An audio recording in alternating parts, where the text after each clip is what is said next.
روزے کی نیت کا طریقہ، روزے کی نیت کا کیا طریقہ ہے؟ کیا روزے میں زبان سے نیت کرنا ضروری ہے یا دل میں نیت کر لیں تو وہ بھی کافی ہوگا؟ حماد احمد چکوال سے۔ دیکھیں، دل میں نیت کافی ہے، اور وہ ہوتی ہے جب آپ صبح رمضان میں سحری کے لیے اٹھتے ہیں تو کیوں اٹھیں آپ اور کیا کرنے کے لیے اٹھیں اس وقت، ورنہ کون اٹھتا ہے اس وقت کھانا کھانے کے لیے؟ تو دل میں نیت ہوتی ہے، وہی کافی ہے۔ یہ جو مشہور دعا ہے وہ بصوم غد نویت من شہر رمضان، یہ کسی روایت سے ثابت نہیں ہے، اس کو چھوڑ دینا چاہیے۔ دل کے ارادے کا نام ہے تو بس وہ کافی ہے۔ اس کے پاس 4 چیزیں 52.5 تولہ چاندی کے برابر ہوں گی، وہ شریعت کی نظر میں کیا ہے؟ مالدار، قرضے نکال کے۔ تو وہ 4 چیزیں کیا ہیں؟ سونا، چاندی، کیش اماؤنٹ اور تجارتی مال۔ تجارتی مال کسے کہتے ہیں؟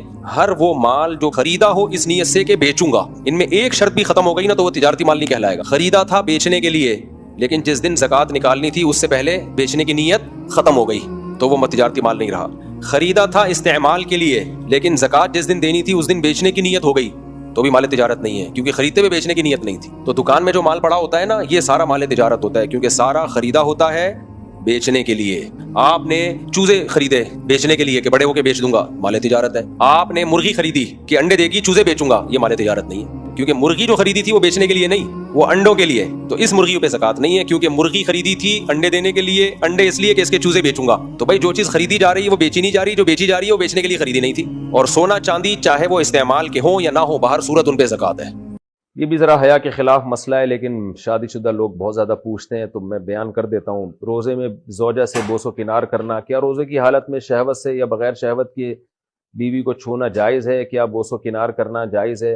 اداس ملک نے چکوال سے پوچھا ہے۔ جائز ہے، اس میں کوئی گناہ نہیں ہے، البتہ اگر ڈسچارج ہو گئے تو پھر گناہ بھی ہوگا، روزہ بھی ٹوٹ جائے گا، کفارہ لازم نہیں ہوگا۔ کفارہ اس صورت میں لازم ہوتا ہے جب انٹرکورس کر لیا جائے، تو پھر بے شک ڈسچارج نہ بھی ہو، انٹرکورس کرنے کے بعد کفارہ بھی لازم ہے 60 روزوں کا، جس کی ڈیٹیل میں پہلے بتا چکا ہوں، اور روزہ بھی ٹوٹ گیا، اور بیوی بھی کبھی اگر روزہ تھا تو اس پہ بھی کفارہ لازم ہوگا۔ یاد رکھو، بھوک اور پیاس کی شدت کی وجہ سے روزہ توڑنے کی اجازت نہیں ہے، چاہے شدت کم ہو یا شدت زیادہ ہو۔ بعض لوگ یہ کہتے ہیں مجھ سے بھوک برداشت ہی نہیں ہو رہی تھی، اتنی شدید بھوک لگ رہی تھی۔ بھائی آپ کو برداشت کرنی پڑے گی جتنی بھی شدید بھوک لگ جائے۔ بعض لوگ کہتے ہیں اتنی پیاس لگ رہی تھی مفتی صاحب میں نہیں برداشت کر سکتا تھا، 20 گھنٹے 18 گھنٹے سے میں نے پانی نہیں پیا تھا، میں پاگل ہو رہا تھا، میں برداشت نہیں کر سکتا تھا۔ بھائی آپ کو برداشت کرنا پڑے گا۔ برداشت ہو سکنا یا نہ ہو سکنا شرعی عذر نہیں ہے۔ شرعی عذر یہ ہے کہ اتنی حالت خراب ہو جائے کہ آپ کو یہ لگے کہ اگر میں نے پانی نہیں پیا تو میں بے ہوش ہو جاؤں گا، یا میں بیمار ہو جاؤں گا، یا میں مر جاؤں گا۔ ایسی صورت میں روزہ توڑنا پھر صرف جائز ہی نہیں بلکہ واجب ہو جاتا ہے، پھر نہیں توڑیں گے تو گناہ ہوگا۔ سمجھتے ہو؟